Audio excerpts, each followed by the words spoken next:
Assalamualaikum Ibu, perkenalkan saya Firan Suci Sudiaksa, bidan yang sedang berjaga pada malam hari ini. Ibu bagaimana kabarnya dengan dede bayinya? Baik-baik saja ya Bu? Ya, baik. Alhamdulillah kalau begitu. Di sini saya akan menjelaskan mengenai tanda bahaya bayi baru lahir. Sebelumnya, apakah Ibu mengetahui apa itu tanda bahaya bayi baru lahir? Belum.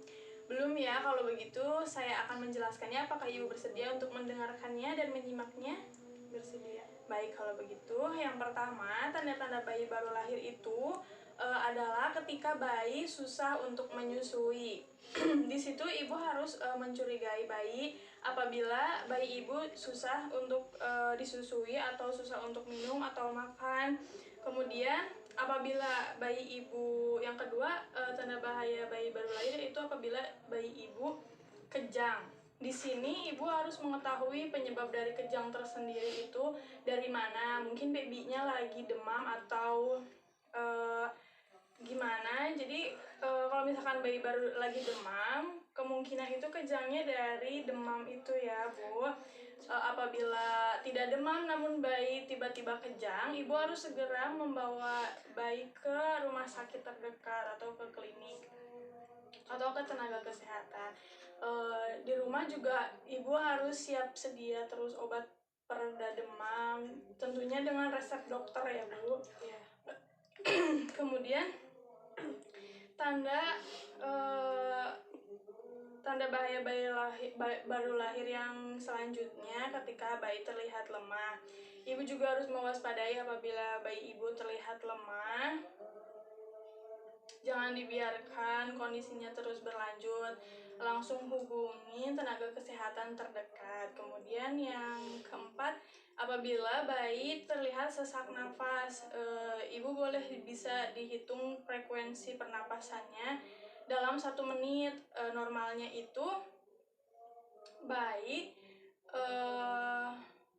per menit bernafas 30 kali sampai 60 kali per menit. Kemudian lihat dadanya, apabila mengembang dan mengempis berarti bagus kondisinya. Kemudian apabila bayi ibu merintih, nah apabila bayi merintih terus-menerus, alangkah baiknya ibu mengkonsultasikannya ke dokter. Kemungkinan ada ketidaknyamanan yang dirasakan oleh bayi tersebut sehingga membuat bayi tersebut merintih terus-menerus. Karena kendatinya bayi itu belum bisa mengungkapkan ekspresinya ya Bu. Jadi kita juga harus ekstra dalam memperhatikan bayi begitu. Kemudian tali pusar kemerahan, dalam melakukan perawatan tali pusar diharuskan ibu menjaga kebersihan tali pusar bayi, yaitu dengan menjaganya terus tetap dalam keadaan kering. Dicuci boleh, menggunakan alkohol dan betadine juga boleh, namun tidak untuk dikompreskan. Untuk alkohol dan betadinnya hanya boleh ditap-tap aja, tidak untuk dikompreskan. Apabila tali pusar bayi kemerahan, itu tandanya kemungkinan ada infeksi pada tali pusar sehingga sehingga ibu harus segera membawanya ke tenaga kesehatan. Kemudian bayi demam atau tubuh merasa terlalu dingin, alangkah baiknya ibu harus memperhatikan suhu ruangan juga. Apabila suhu ruangan terlalu dingin, kemungkinan nanti bayi akan kehilangan suhu panas dalam tubuhnya begitu, sehingga terjadi hipotermia. Kemudian apabila bayi demam juga harus segera menghubungi tenaga kesehatan atau boleh dikonsumsikan obat penurun demam sesuai dengan resep dari dokter.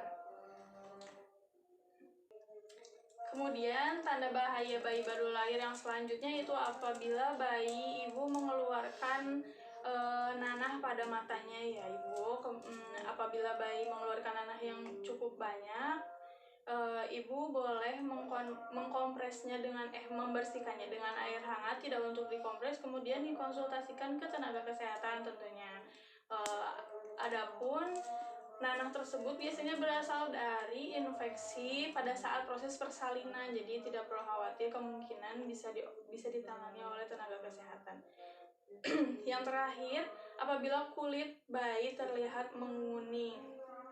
Biasanya kulit bayi yang menguning itu disebabkan karena kurangnya asupan ASI. Namun apabila kulit bayi terlihat kuning dalam waktu kurang dari 24 jam setelah persalinan atau lebih dari 14 hari setelah persalinan, itu wajib dikonsultasikan dengan dokter karena kemungkinan ada infeksi dalam tubuh.